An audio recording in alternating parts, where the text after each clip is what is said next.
안녕하세요. 자연미TV 이은정 원장입니다. 오늘은 좀 가벼운 주제를 가지고 왔습니다. 점과 황색종, 낭종은 이제 비지종이라고도 많이 하죠. 흉터 제거는 어떻게 하나 성형외과에서 이런 주제로 한번 말씀을 진행해 보겠습니다. 저는 성형외과 전문이고 연세 자연미성형외과를 운영하고 있습니다. 먼저 우리가 보통 점이 생기면 이거 성형외과에 가야 되나 아니면 피부과에서 해결할 수 있는 점인가 이렇게 고민하게 되는데 대개 이와 같이 돌출된 점, 이것은 돌출된 것만큼 또 뿌리도 깊어서 반드시 성형외과에서 제거를 해야 됩니다.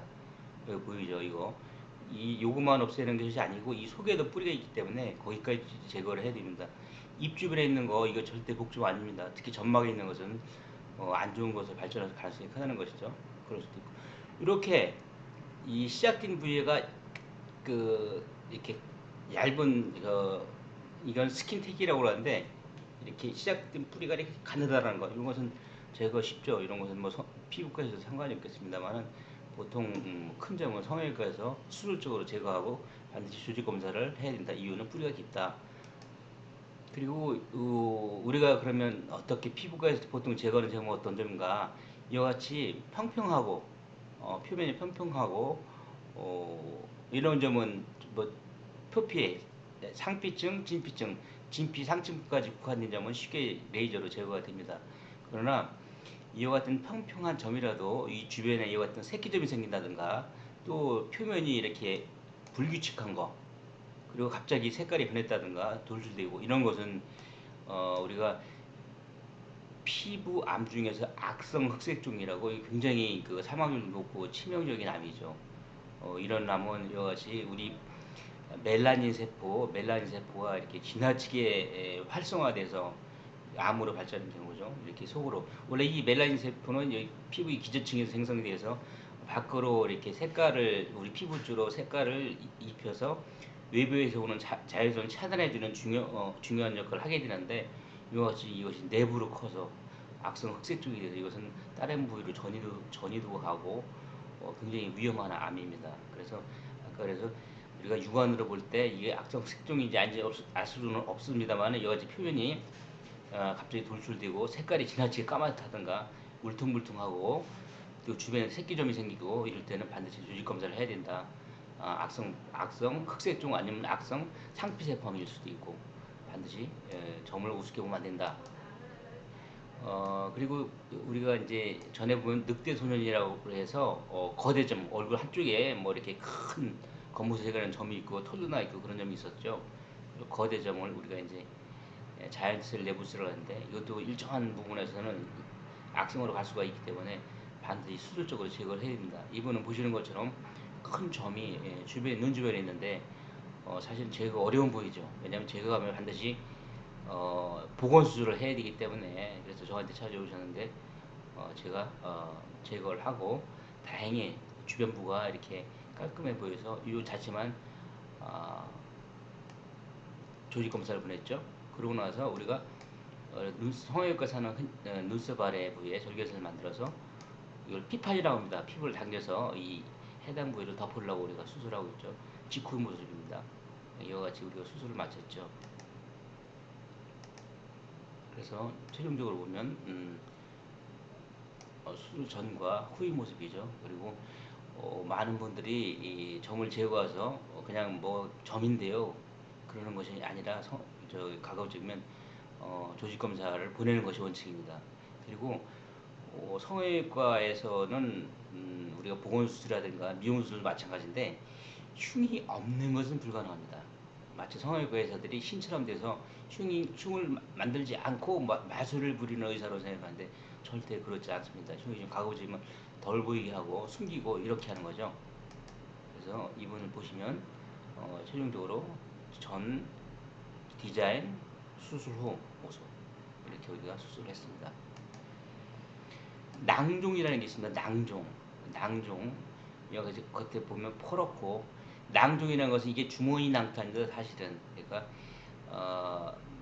이 표피층에 있는 상피세포가 어떤 이유로 인해서 안으로 거꾸로 메모리에서 그 안으로 자라는 거죠. 그러면 상피세포 쪽에 있는 피지선은 물론 뭐 땀만 나는 것이 아니라 이 기름기도 나오고 뭐 이러죠. 그래서 이거 만약 짜가지고 하면 안에서 비지지 같은 거 나옵니다. 그리고 반드시 재벌하죠. 갈수록 커집니다. 그래서 이것도 그렇게 하는 것이 아니고 낭종도 돌출된 것 이상으로 속에 큰 깊게 박혀 있습니다. 그래서 웃을 때 생기는 주전선 부위와 일치시켜서 제거하고 나면 여기 이렇게 낭종이 이렇게 깊게 박혀 있는 게 보이죠. 이것을 오히려 제거를 해야 됩니다. 그래서 낭종도 돌출된 부위보다 속이 깊다. 그리고 낭종 아까 말씀드렸죠. 많은 분들이 이걸 짜내고 그러면 또 바로 재발하는데 짜낼 때마다 이 낭종 주머니가 두꺼워져서 제거 어렵습니다. 그래서 이것도 마찬가지로 성형외과 가서 이와 같이 주머니째 통째로 예쁘게 제거를 해야지 재발되지 않는다. 그래서 결론적으로 낭종 절대 짜지 말 것. 같은 케이스죠. 보면 이 정도 있습니다만 속으로 보면 이만큼 길게 크게 있죠. 그래서 깨끗이 제거하면 또 제거하고 또 그리고 이 흉에 대해서는 우리가 정교한 봉합 그리고 흉터 개선 레이저 우리가 반복하게 되죠. 그렇게 하면 잘 안 보입니다. 황색종이라는 게 있습니다. 황색종 여기 보면 이게 눈 주변에 잘생기죠. 이렇게 경계가 명확하고 이것이 사실은 콜레스테롤이 축적이 되는 거거든요. 근데 어떤 분들은 나는 고기도 안 좋아하고 그러는데 자꾸 생긴다고 말씀하시는데 사실은 이것이 유전적인 경향이 강합니다. 유전적인 경향. 콜레스테롤이 외부에서 먹는 것도 있지만 우리 몸에서 자체적으로도 콜레스테롤이 생성이 되죠. 그래서 이것을 보통은 이제 수술적으로 제거를 합니다. 이렇게 제거를 하면 얼마 안 있으면 또 생기고 또 그러다 보면 나중에 뭐 제거하면 눈을 못 감고 이 상안검 전체가 이 모양이 무너지고 기능이 무너지기 때문에 제거하지 못하는 경우도 많이 있습니다. 그래서 참 안타까운 경우가 있는데 이게 그 좋은 소식이 있어서 제가 일부러 이 주제를 잡았습니다. 보이시죠? 타임드 서저리라는 장비가 개발이 되어 있습니다. 그래서 낭중이 생긴 것을 수적으로 제거하는 것이 아니고 이 표피 부위, 이 콜레스테롤 부위만 이렇게 우리가 콜레스테롤 쪽 부위만 우리가 이렇게 깎아낸다고 표현해야 되나요? 아니면 뭐 어쨌든 이렇게 그래서 보통 한 두 번 정도 하면 되게 재발 없이 좋아집니다. 그래서 이와 같은 특이한 시술법을 개발한 사람이 여기 보면 이게 닥터 카포르라는 이태리 성형외과 의사죠. 근데 이분이 성형외과 의사이면서도 세계적인 성형외과 의사이면서도 발명가입니다. 그래서 이분이 발명한 기계 장비들이 전 세계적으로 많이 사용되고 있죠. 이것이 이제 타임드 서저리라는 장비인데 여기 타임드라고 써 있죠. 이 장비를 이용해서 그와 같이 수술하고 있습니다. 이분이 저희 병원에 와서도 수술도 같이 참관도 하시고 이분이 영어를 한마디도 말씀 못 하시더라고요. 그래서 영어 잘하는 비서를 꼭 같이 데리고 다니더라고요. 그래서 우리나라 의사들도 이분한테 연수도 받고 그랬죠. 아주 유명하신 분입니다. 그래서 이 장비를 가지고서 저희가 많이 황색종을 수술했습니다. 흉터는 제가 항상 말씀드리지만 첫 대처가 중요합니다. 특히 이와 같이 반원형으로 달 모양, 반달형 모양으로 이렇게 다친 상처는 되게 이렇게 돌출된 경우가 많습니다. 그래서 처음 봉합할 때도 이것을 반달형을 무너지지 않게 봉합하기도 하고 아니면 이걸 우리가 이제 지금 한 것은 W 플라스티라고 하는데 이 W자 모양이지 않습니까? W 플라스틱 아니면 Z 플라스틱 이렇게 성형외과에서 특수한 성형 기술, 의료 기술로 이용해서 개선시킬 수가 있죠. 이것은 제가 사진을 한번 전에도 보여드린 적이 있었는데 제가 왜 다시 말씀드리냐면 이와 같이 반원형으로 다친 상처는 돌출될 가능성이 상당히 높기 때문에 꼭 성형외과에서 하고 상의를 해야 된다. 이 말씀을 강조하려고 한 겁니다.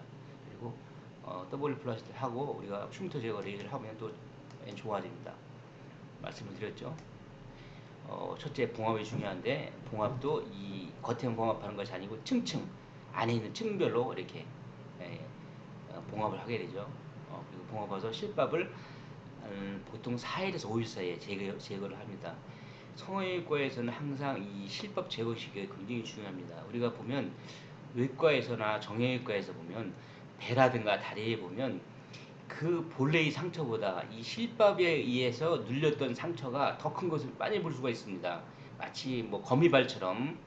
그래서 성형외과에서는 그것이 그렇게 된 이유가 지나치게 오랫동안 실밥을 가지고 있었기 때문에 실밥에서 눌려서 혈액순환이 안 된 부위가 멀쩡한 살이 흉살로 변한 거거든요. 흉이 생기는 거거든요. 그래서 뭐 점이 진해발처럼 생기기도 하고 거미발처럼 이렇게 늘어나기도 하고 그래서 성형외과에서는 설사 상처가 다시 벌어지더라도 어, 4 내지 5일 사이 늦어도 일사일 제거를 하고 그리고 뭐 프락셀 레이저를 반복하면 흉은 잘 안 보인다고 지금 말씀드렸습니다. 그래서 외과나 정형외과에서는 안에 있는 뼈만 잘 붙으면 되지 아니면 안에 있는 장기만 잘 붙으면 되지 밖에 흉이 뭐가 중요하냐 이렇게 말씀을 많이 하십니다만은 사실은 나중에 보면 그 복부에 있는 그런 큰 흉 때문에 목욕탕에도 못 가고 사실은 뭐 결혼이라든가 이렇게 많이 지장을 받는 걸 제가 많이 봤습니다. 그래서 외과 선생님 만날 때마다 그 실밥 일찍 뽑고 좀 흉터 관리 좀 하세요. 그러면 아이 그 성형외과 사는 거지 뭐 우리는 안에만 잘 붙으면 됩니다. 뭐 안에만 깨끗이